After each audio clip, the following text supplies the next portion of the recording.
Video like जरूर कर लीजिए और ऐसे वीडियो लगातार फ्री में पाने के लिए चैनल को तुरंत सब्सक्राइब कर लीजिए और बेल आइकन को जरूर टैप कर लीजिए ताकि आगे भी सारे वीडियो आपको मिलते रहे। यूट्यूब में फॉलो करते हैं तो प्लीज ये वाला फ्री टेलीग्राम चैनल जरूर ज्वाइन कर लीजिएगा। सारे नोटिफिकेशन सारे अपडेट यहीं पे आते हैं, ध्यान रखिएगा। सारे क्वेश्चन अटेम्प्ट करिए और स्कोर अपना तुरंत कमेंट करके बताइए कितने सही हो रहे हैं कितने गलत हो रहे हैं, जल्दी से कमेंट करके बताइए। फ्रेंड्स, मेरा नाम है वैभव और आप लोग देख रहे हैं UPPSC best online coaching YouTube channel. दोस्तों, आज के इस वाले वीडियो में हम लोग जैन और बौद्ध धर्म से रिलेटेड जो इंपॉर्टेंट फैक्ट्स हैं उसको यहाँ पर जानने वाले हैं। सो इस पूरे वीडियो में बने रहिएगा, बहुत इंपॉर्टेंट है। ये सारे फैक्ट्स आपको शायद ही कहीं एक जगह एक साथ मिले, ठीक है। सो अगर आपने इतना पढ़ लिया तो आपने समझिए कि जैन धर्म और बौद्ध धर्म के जो इंपॉर्टेंट और जो हार्ड क्वेश्चन हैं अगर वो पूछे जाते हैं तो आप इजिली उसको सॉल्व कर पाएंगे। अगर आप लोग चाहते हैं इस पीडीएफ को परचेस करना तो इसके लिए आपको स्टडी फॉर सिविल सर्विसेज के ऑफिशियल कॉन्टैक्ट नंबर्स पर बात करनी होगी और समीक्षा अधिकारी या फिर उत्तर प्रदेश पीसीएस के कोर्स में एनरोल करवाना होगा, ठीक है। चलिए, वो नंबर्स आपको डिस्क्रिप्शन बॉक्स में मिल जाएंगे। चलिए शुरू करते हैं आज के अपने सेशन को। बात करते हैं यहाँ पर सबसे पहले फैक्ट की, जिसमें आपको बोला गया है कि भाई बौद्ध साक्ष्य ये सिंगली अनुश्रुति के महावंश ग्रंथ में चंद्रगुप्त मौर्य को सकल जम्बूद्वीप का स्वामी कहा गया है, ठीक है। सो यहां पर अगर हम बात कर लें किसकी, सिंगली अनुश्रुति, तो उसके सिंगली अनुश्रुति के महावंश ग्रंथ में जो चंद्रगुप्त मौर्य थे इनको बोला गया है कि ये संपूर्ण जम्बूद्वीप के स्वामी थे, मतलब इतना बड़ा इनका साम्राज्य था। हर्ष की बात करें तो हर्ष के शासनकाल में नालंदा यूनिवर्सिटी या फिर विश्वविद्यालय, इसका अध्यक्ष कौन था, आपका शीलभद्र था। दक्षिण पूर्व एशिया में प्रथम हिंदू राज्य श्री विजय था, ठीक है। और चीनी यात्री अगर इत्सिंग की बात करें तो उसके अनुसार श्री विजय जो थे ये बौद्ध धर्म का एक केंद्र था। तो ये सारे फैक्ट्स हैं जो आपको यहाँ पर याद रखने हैं। मतलब यहाँ पर हमने श्री विजय की बात करी जो कि दक्षिण पूर्व एशिया का पहला हिंदू राज्य था और उसमें बौद्ध मतलब वो जो था बौद्ध धर्म का एक प्रमुख केंद्र था, ठीक है। इसके अलावा नालंदा यूनिवर्सिटी के अगर प्रमुख की बात करेंगे फिर अध्यक्ष की बात करेंगे, नाम क्या था, शीलभद्र। और अगर हम बात करते हैं सिंगली अनुश्रुति तो इसके अनुसार ही यह चीज बोली गई कि चंद्रगुप्त मौर्य इनका जो शासन था, इनका जो साम्राज्य था, ये पूरा जम्बूद्वीप था। इसके बाद अगले पॉइंट की बात करें कि नागार्जुन, इनको बौद्ध ग्रंथ का लूथर कहा गया है, यह माना जाता है। और इसने जो है प्रथम सदी ईस्वी में चीन जाकर बौद्ध कृतियों का चीनी भाषा में अनुवाद किया था। सो अपने आप में ये काफ़ी इंपॉर्टेंट है, ज़रूर इसको आपको याद रखना चाहिए। नागार्जुन के बारे में इनको क्या बोला जाता है, इनको लूथर बोला जाता है। किसमें, जैन धर्म, मतलब जैन धर्म का लूथर बोला जाता है। अगले पॉइंट की बात करें कि महावीर ने अल्युत्र आध्यात्मिक ज्ञान जो कि कैवल्य, इसकी प्राप्ति जो थी जंबिका ग्राम में की थी। इसके बारे में हम पहले भी बात कर चुके हैं। महावीर स्वामी ने चतुर्विद संघ की स्थापना पावा में की थी। तो ये जो चतुर्विद है संघ है, इसकी स्थापना कहाँ पर करी, पावा में करी। और अभिधम्म पिटक की बात करें तो अभिधम्म पिटक को पाटलिपुत्र परिषद द्वारा संगठित किया गया था। और तृतीय शताब्दी ईस्वी में योगाचार या फिर हम कहें विज्ञानवाद संप्रदाय के संस्थापक ये कौन थे, आपके मैत्रेय नाथ थे। सो मैत्रेय नाथ का नाम आपको याद रखना है क्योंकि ये एग्जामिनेशन में ऐसे ही पूछा गया है कि विज्ञानवाद या फिर योगाचार संप्रदाय जो। तो आगे चले नेक्स्ट क्वेश्चन को देखें। इससे पहले कुछ एक इन्फॉर्मेशन है आप लोगों के लिए जो बहुत इंपॉर्टेंट है। अगर आप लोग उत्तर प्रदेश पीसीएस की तैयारी कर रहे हैं, आप आरओ की तैयारी करना चाहते हैं, बीईओ की तैयारी करना चाहते हैं, इन तीनों एग्जाम की अगर आप तैयारी करना चाहते हैं तो स्टडी फॉर सिविल सर्विसेज के कोर्सेज को आप ज्वाइन कर सकते हैं कंप्लीट तैयारी के लिए। ये वन स्टॉप डेस्टिनेशन है, यहाँ पर आपको सब कुछ मिलेगा जिसमें स्टडी मटेरियल रहेगा, टेस्ट सीरीज रहेंगी, पेड क्विज रहेंगी, सब कुछ आपको एक ही जगह पर मिलेगा।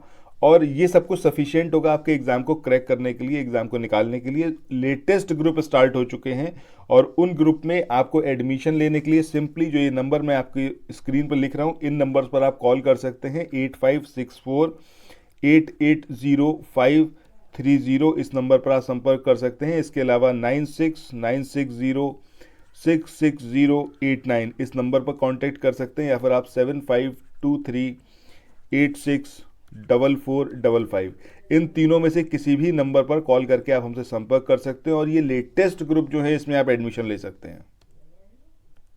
था उसकी स्थापना किसने करी, तो मैत्रेय नाथ ने की थी। सांख्य दर्शन ये जैन धर्म में साम्यता रखता है, सांख्य दर्शन जो है। और अश्मक जो महाजनपद था ये भारत में स्थित महाजनपदों में सबसे दक्षिणतम राज्य था, यानी कि सबसे सदर्न स्टेट जो था उसका नाम क्या था, अश्मक था, ये महाजनपद जो था। इसके बाद नेक्स्ट पॉइंट की बात करें कि सम्राट हर्षवर्धन इन्होंने 2 महान धार्मिक सम्मेलनों का आयोजन किया। एक प्रयाग में करा और दूसरा कहाँ पर, कन्नौज में। सो इनके द्वारा जो दो धार्मिक सम्मेलन करे गए, कहाँ कहाँ करे गए, लोकेशन पूछी जाती है, तो प्रयाग और कन्नौज याद रखना है।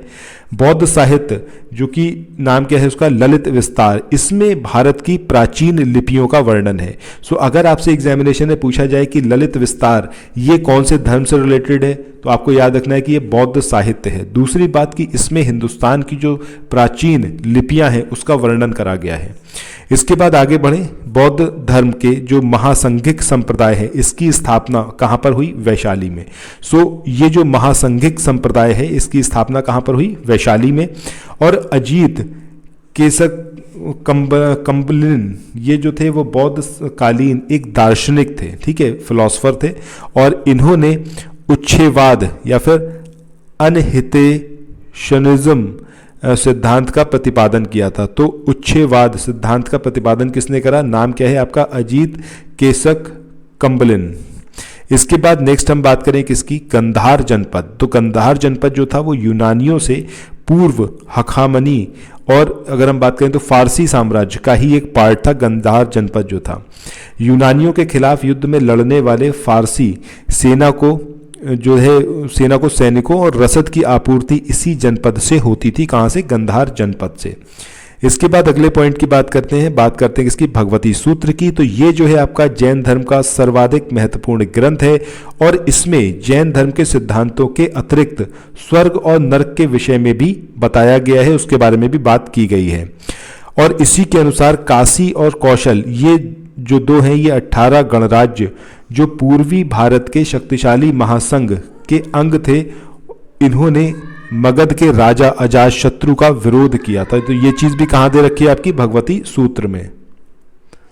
इसके बाद आगे बढ़ते हैं नेक्स्ट पॉइंट पर, यह है आपका स्यायवाद। अब ये जो स्यायवाद है ये जैन धर्म से रिलेटेड है। जब कोई व्यक्ति बौद्ध संघ में प्रवेश करता है तब वह जो है वर्णहीन हो जाता है। ये जो वाक्य है कहाँ पर है, अंगुत्तर निकाय में वर्णित है। सो ये चीज़ याद रखनी है कि जब भी कोई व्यक्ति बौद्ध संघ में प्रवेश करता है तो वो वर्णहीन हो जाता है, यानी कि उसका कोई क्लास नहीं रहता। जैसे अगर हम बात करें हिंदू सभ्यता की तो उसमें 4 वर्णों में समाज को डिवाइड करा गया है।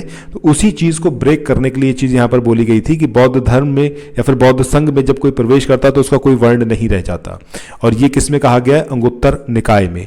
जैन परंपरा की बात करें तो उसके अनुसार 22वें तीर्थंकर कौन है आपके, अरिष्ट नेमी थे और इन्हें कृष्ण के समकालीन और इनका जो वंशज माना गया है कृष्ण का। इसके बाद नेक्स्ट पॉइंट की बात करते हैं कि कैलेंडर वीर निर्वाण संवत, ये क्या है आपका, जैन धर्म के 24वें तीर्थंकर भगवान महावीर के निर्वाण से शुरू होता है। नेक्स्ट पॉइंट की बात करें, कार्ले महाराष्ट्र के पुणे जिले में लोकेटेड है। कार्ले की लोकेशन आपको पता होनी चाहिए, पुणे महाराष्ट्र में है। और यहाँ पहाड़ को काटकर चैत्य बनवाया गया है जो भारत के सभी खोदे गए चैत्य ग्रहों में सबसे विशाल और सुंदर है। बाहाजात सुत्त, इसमें महात्मा बुद्ध के समकालीन 62 दार्शनिक मतवादों और धार्मिक संप्रदायों का उल्लेख प्राप्त होता है। गुप्त शासक रामगुप्त ने तीर्थंकर चंद्रप्रभु और पुष्यदत्त इनकी प्रतिमाएं निर्मित कराई। किसने करवाई, रामगुप्त जो कि एक गुप्त शासक थे। इन्होंने जो तीर्थंकर थे चंद्रप्रभु और पुष्पदत्त इनकी प्रतिमाएं निर्माण मतलब इनका बनवाया था प्रतिमाओं को। इसके बाद नेक्स्ट हम बात करें कि बुद्ध के सर्वाधिक शिष्य ये कहाँ पर हुए, आपके कोसल राज्य में थे। और यहाँ की जो कैपिटल थी वो क्या थी आपकी, श्रावस्ती, जिसमें उन्होंने पहला मतलब सबसे ज़्यादा उपदेश भी वहाँ पर दिए। ऑब्वियसली बात है, जहाँ पर शिष्य ज़्यादा होंगे वहीं पर ज़्यादा उपदेश दिए जाएंगे, ठीक है। इसके बाद मगध के शासक अजातशत्रु की बात करें तो इन्होंने क्षत्रिय वंशज होने के आधार पर बुद्ध के जो अस्थि अवशेष थे उसमें हिस्सेदारी का दावा किया था। मल्लों ने यह आदेश जारी किया था कि बुद्ध का स्वागत न करने वाले 500 कशारणों का दंड देना मतलब पड़ेगा उनको। अब ये कशापण जो थे ये एक तरीके की वो थी, करेंसी थी। तो इसमें ये चीज़ बोली गई थी मल्लों के द्वारा कि अगर किसी ने बुद्ध का स्वागत नहीं किया तो उस पर इतना दंड दिया जाएगा। इसके बाद नेक्स्ट हम बात करें वीर शैव संप्रदाय अथवा लिंगापत जो संप्रदाय है, इसकी स्थापना साउथ इंडिया में वासव ने की थी। तो वासव का नाम याद रखना है, वासव ने वीर शैव संप्रदाय और लिंगावत संप्रदाय इसकी स्थापना करी। मध्य प्रदेश के पन्ना जिले में अजयगढ़ के समीप जो नचना कुठार नामक स्थान है, वहाँ पर पार्वती का मंदिर है और यहाँ की जो मूर्ति कला है उसमें सर्वप्रथम रामायण के दृश्य मिलते हैं। That is why this point is very important. ठीक है, सो आज के सेशन को यहीं पर एंड करते हैं। कल हम इस वाले पॉइंट से आगे बढ़ेंगे कि अजंता के जो गुफा संख्या 16 यहाँ से हम आगे देखेंगे। ठीक है, सो नेक्स्ट वीडियो में ज़रूर बने रहिएगा। कोई भी अगर आपको सजेशन देना है, कोई भी आपका फीडबैक है तो कमेंट सेक्शन आप ही लोगों के लिए अपनी बात वहाँ पर ज़रूर रखें। So thank you so much, मिलते हैं नेक्स्ट वीडियो में, बाय बाय।